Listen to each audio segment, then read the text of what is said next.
সড়কপথে স্বস্তির ঈদযাত্রা, যানবাহনের চাপ থাকলেও নেই যানজট, বাসে বাড়তি ভাড়া আদায় চলছেই, নির্বিঘ্ন ঘাট পারাপার।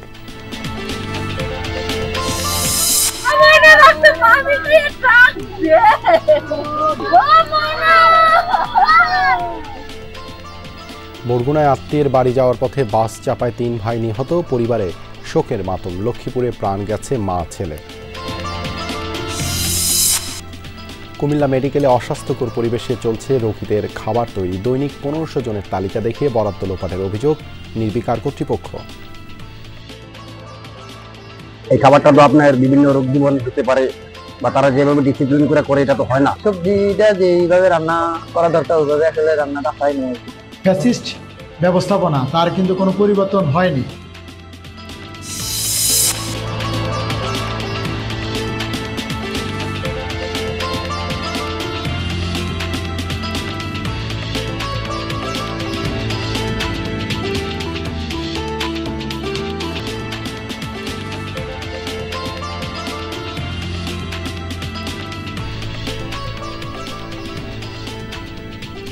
আমন্ত্রণ সংবাদ সারা দেশে, আপনাদের সঙ্গে আছে আমি দেবাশিস রঞ্জন সরকার। এতক্ষণ শিরোনাম দেখছিলেন, এবারে বিস্তারিত।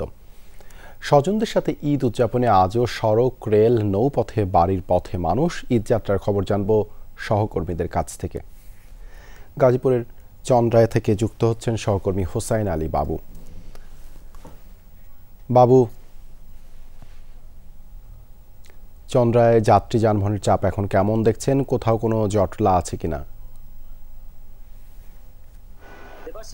সকালে কিছুটা চাপ ছিল, তার মাঝখানে যাত্রীদের এবং গাড়ির চাপ কিন্তু কমে গিয়েছিল। দুপুরের 12টার পর থেকে আবারও কিন্তু ঢাকা টাঙ্গাইল মহাসড়কের যে চন্দ্রামোড়, সেই চন্দ্রামোড়ে কিন্তু যাত্রীর চাপ বেড়েছে, যা গাড়িরও চাপ বেড়েছে। আসলে গণপরিবহনের চাপ বেশ দেখা যাচ্ছে। দেখছেন যে আসলে চন্দ্রামোড়ের ফ্লাইওভার থেকে শুরু করে একদম আনসার একাডেমি পর্যন্ত আছে প্রায় 2-2.5 কিলোমিটার কিন্তু এই জটলা রয়েছে। বলছেন যে আসলে এই এলাকার যে শিল্প কারখানাগুলো রয়েছে সেগুলো কিন্তু আসলে দুপুরের পরেই আসলে ছুটি হবে। সবগুলো কারখানায় কিন্তু আজকে ছুটি হওয়ার পরে যাত্রীদের চাপ বাড়বে, গাড়ির চাপ বাড়বে। তার পাশাপাশি এখানকার যারা পুলিশ রয়েছেন তারা কিন্তু আসলে বলছেন যে গত 3 দিন যাবৎ যে যাত্রী উত্তরবঙ্গে যারা যাচ্ছে কিন্তু আজকে তেমন আসলে ভোগান্তি নেই, যেমন জ্যামজটও নেই, অনেকটা স্বস্তিতে কিন্তু আসলে তারা ফিরছেন। কিছু কিছু সময় কিছুটা জটলা লাগলেও সেটা কিন্তু আবার কিছুক্ষণ পরেই একেবারেই স্বাভাবিক হয়ে যাচ্ছে। আরেকটি বিষয় হচ্ছে যে এখানকার খানাজোড়া একটি এলাকায়, সেই এলাকায় দাঁড় করিয়ে যাত্রী ওঠানোর কারণে এই জটলাটা সৃষ্টি হচ্ছে বলে বলছেন আজকে এখানকার হাইওয়ে পুলিশ এবং জেলা পুলিশ। ধন্যবাদ বাবু যুক্ত হবার জন্য। ঢাকা চট্টগ্রাম মহাসড়কের পরিস্থিতি জানতে এবারে কথা বলছি সহকর্মী আমির হোসাইন স্মিথের সাথে। স্মিথ, সকাল গড়িয়ে তো দুপুর, মহাসড়কে ঈদযাত্রার কি পরিস্থিতি দেখছেন?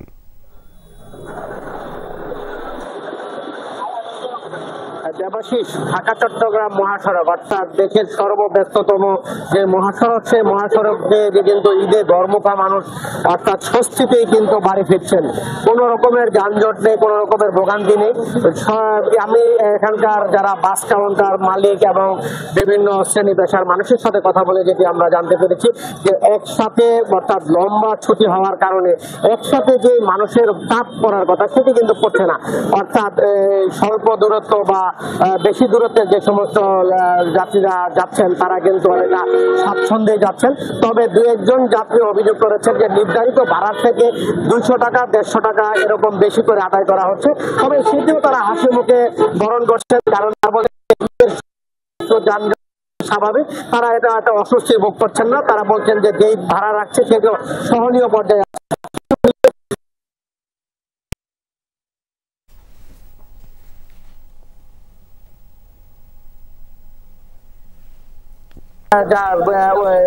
ভোগান্তি তাদের পোহাতে হচ্ছে না, অনেকটা স্বাচ্ছন্দ্যে তারা বাড়ি ফিরতে পারছেন। মানিকগঞ্জের পাটুরিয়া ঘাটের খবর জানাতে যুক্ত হচ্ছেন সহকর্মী BM খোরশেদ। খোরশেদ, বাড়ি ফেরা মানুষের ভিড় এখন কেমন? পারাপার কি স্বাভাবিক আছে?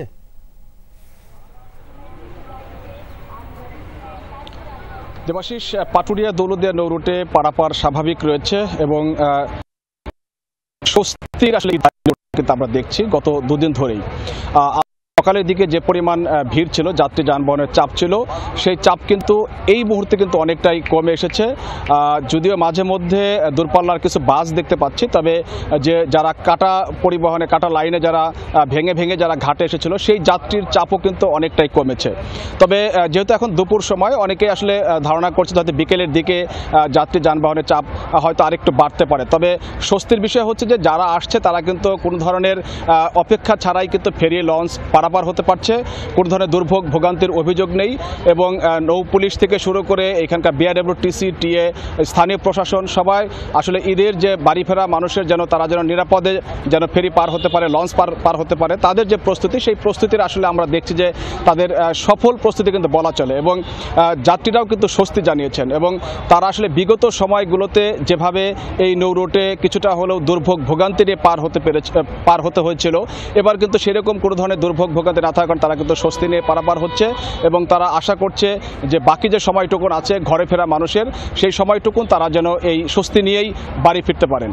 দেবাশিস, ধন্যবাদ। বরগুনার পাথরঘাটায় সড়ক দুর্ঘটনায় প্রাণ গেছে আপন 3 ভাইয়ের চাচার শ্বশুর বাড়িতে ঈদের পোশাক নিয়ে যাচ্ছিলেন তারা।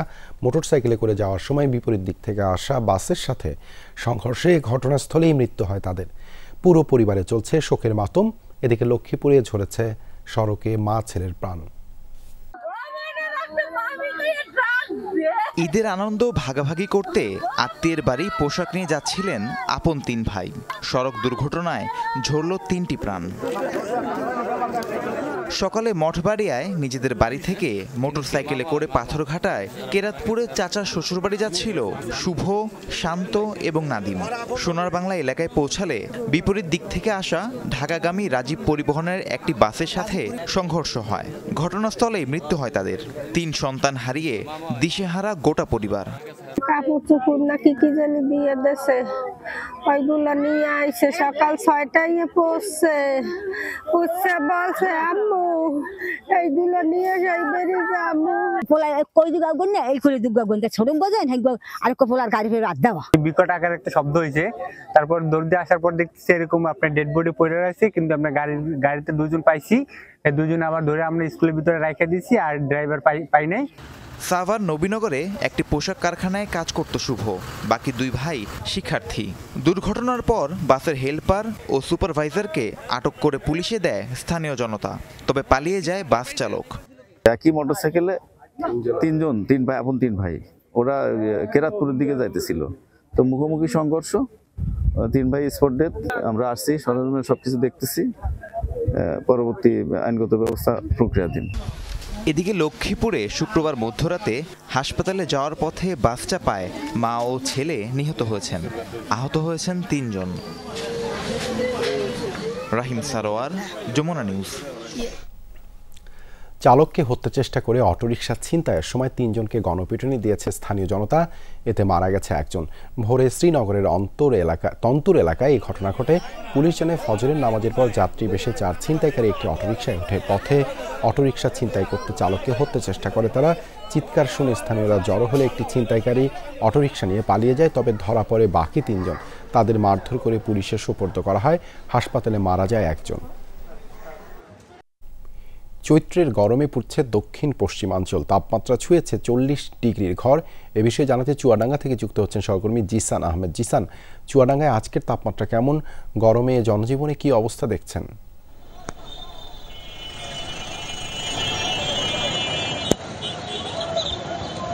দেবাশিস, মধ্য চৈত্র থেকে কিন্তু চুয়াডাঙ্গার তাপমাত্রা উত্তপ্ত হতে শুরু করেছে। গতকাল চুয়াডাঙ্গায় এই মৌসুমে সর্বোচ্চ তাপমাত্রা রেকর্ড করা হয়েছিল 39.8 ডিগ্রি সেলসিয়াস। আজ বেলা 12টার সময় চুয়াডাঙ্গা তাপমাত্রা রেকর্ড করা হয়েছে 35.8 ডিগ্রি সেলসিয়াস। তাপমাত্রার পারদ কিছুটা কমেছে, কার্যত গরমের অনুভূতি কিন্তু সেই অর্থে কমেনি, কেননা বাতাসের আর্দ্রতা কিন্তু অনেক। এখন কিন্তু আসলে মানুষ হাঁসফাঁস করছে এই গরমের কারণে। মৌসুমের শুরুতেই যদি এরকম গরম হয়, পরবর্তীতে কি হবে সেটা নিয়েও কিন্তু আসলে সাধারণ মানুষের মধ্যে নতুন করে চিন্তা বাড়িয়েছে, ভাবনা বাড়িয়েছে। সব থেকে বেশি দুর্ভোগে পড়েছে খেটে খাওয়া দিনমজুর শ্রেণীর মানুষ যারা রয়েছে তারা আসলে এই ঈদকে সামনে রেখে না পারছেন ঘরে অলস বসে থাকতে, না পারছেন বাইরে বেরিয়ে তাদের দৈনন্দিন কার্যক্রম সারতে, ফলে জীবিকায় কিন্তু একটি ভাটাও পড়েছে। সব মিলিয়ে এবং সাধারণ মানুষের যেই অবস্থা তাতে বলাই যায় যে গরমের প্রভাব কিন্তু আসলে পড়তে শুরু করেছে এবং বেশ নাজেহাল হয়ে পড়েছে এই অঞ্চলের জনজীবন। হঠাৎ করে গরমের কারণে কিন্তু বিভিন্ন ধরনের রোগ বালাই বেড়েছে, বিশেষ করে গরমজনিত যেসব রোগ বালাই রয়েছে সেইগুলো রোগীরা কিন্তু চুয়াডাঙ্গা সদর হাসপাতালে ভর্তি হচ্ছেন। দেবাশিস। অসহায় সেজে আশ্রয় নিয়ে এক পরিবারের 4 শিশুকে কৌশলে অপহরণের সময় এক নারীকে গ্রেপ্তার করেছে পুলিশ। এরই মধ্যে উদ্ধার 4 শিশুকে তাদের পরিবারের কাছে হস্তান্তর করা হয়েছে। শুক্রবার রাতে রংপুর রেলওয়ে স্টেশনে 4 শিশুকে নিয়ে পালিয়ে যাওয়ার সময় জনতার হাতে আটক হয় এক নারী। রেলওয়ে পুলিশ 4 শিশুকে উদ্ধার করে ওই নারীকে মহানগর পুলিশের কাছে হস্তান্তর করে, পরে তাকে অপহরণের মামলায় গ্রেপ্তার দেখানো হয়। পুলিশ জানায় বৃহস্পতিবার নগরীর তপোধন এলাকার আশিকুল ইসলামের বাড়িতে অসহায় সেজে আশ্রয় প্রার্থনা করে আদুরি বেগম। পরদিন ইফতারের পর কৌশলে ওই পরিবারের 6 থেকে 12 বছরের 4 শিশুকে নিয়ে উধাও হয় ওই নারী। আদুরি বেগম সংঘবদ্ধ অপহরণ চক্রের সদস্য। অস্বাস্থ্যকর পরিবেশে তৈরি হচ্ছে কুমিল্লা মেডিকেল কলেজ হাসপাতালে চিকিৎসাধীন রোগীদের খাবার। এ কারণে সেবা নিতে আসা অনেকেই খাচ্ছেন বাইরের খাবার। তবে নামমাত্র রোগীকে খাবার দেয়া হলেও দৈনিক 1500-র মতো রোগীর খাবার খরচ দেখিয়ে লুটে নেওয়া হচ্ছে সরকারি অর্থ। অথচ পরিচালকের দাবি কোথাও সমস্যা নেই, ঠিকঠাক আছে সবই। না, কোনো হোটেল রেস্টুরেন্ট নয়, এটি কুমিল্লা মেডিকেল কলেজ হাসপাতালের দৃশ্য। এমন অপরিচ্ছন্ন পরিবেশে প্রতিনিয়ত চলছে রান্না, তৈরি হচ্ছে রোগীদের খাবার। গোটা রান্নাঘরেই নোংরা, সাথে অস্বাস্থ্যকর পরিবেশ। খাবারের মান নিয়েও রয়েছে বিস্তর অভিযোগ। চিকিৎসা সেবা নিতে আসা অনেকেই খাচ্ছেন বাইরের খাবার। এই খাবারটা তো আপনার বিভিন্ন রোগ জীবন হতে পারে, বা তারা যেভাবে ডিসিপ্লিন করে এটা তো হয় না। এটা আরো একটু ভালো ডিসিপ্লিন করে করলে রোগী সুস্থ থাকবে, সুস্থ হবে। সবজিটা যেইভাবে রান্না করা দরকার ওইভাবে আসলে রান্নাটা হয়নি। এরা খাওয়ার রোগীদের জন্য খাওয়ার একটু অসুবিধা। বাস্তব কথা হলো আসলে এখানকার খাবারটা আমার কাছে রুচিসম্মত না, যার কারণে এখানকার খাবার আমি খাইনি, আমি বাসার খাবার খাই। কুমিল্লা ছাড়াও আশপাশের জেলা থেকে প্রতিদিনই সেবা নিতে যান রোগীরা। এমন অব্যবস্থাপনা ও নোংরা পরিবেশের কারণে অনেকেই ফিরে যাচ্ছেন। কেউ প্রতিবাদ জানালে হেনস্থার শিকার হওয়ার অভিযোগও রয়েছে।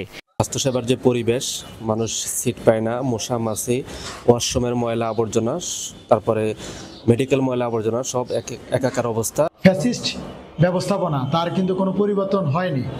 এ নিয়ে নির্বাক হাসপাতালের পরিচালক ডাক্তার মাসুদ পারভেজ। তার দাবি সবকিছু ঠিকই আছে। আমাদের ডায়েটিশিয়ান আছে, নিউট্রিশনিস্ট আছে এবং অন্যান্য যারা এই দায়িত্বে আছে তারা রেগুলার চেক আপ করে। 500 শয্যা বিশিষ্ট কুমিল্লা মেডিকেল কলেজ হাসপাতাল। হুমায়ুন রশিদ, যমুনা নিউজ। এই ছিল সংবাদ সারা দেশের এখনকার আয়োজনে। এতক্ষণ সাথে থাকার জন্য ধন্যবাদ সবাইকে।